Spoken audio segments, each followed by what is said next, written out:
Hi guys, so this is my video on the mini gourd painting. So I have a pumpkin and I have some paint pots. There's black and then there's the primary colors. I'm not going to show you how to paint them because I want you to use your own imagination or creativity to paint them yourself. You can do dots or you can do stripes, you can do faces, you could do it all one color in the primary pots, or you can mix it up and do secondary colors with the color wheel. I don't want to stall your creativity by showing you something that I want you to have very unique, that's yours.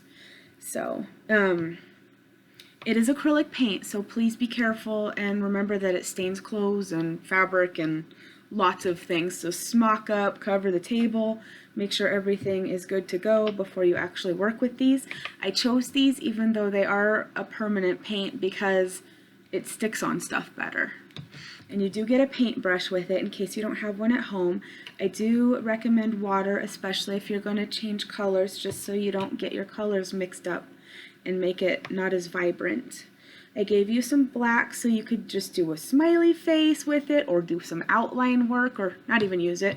You don't have to use all of the colors, any of the colors. If you just like this, doesn't matter. It's your pumpkin, it is your art. Alright, well I hope you have fun and just give it a try and don't worry about the outcome of it. It's just supposed to be fun. It's more of an art thing because there's no actual end product that's specific. It's all just from your imagination. Thank you for watching and have a fabulous day. Thanks.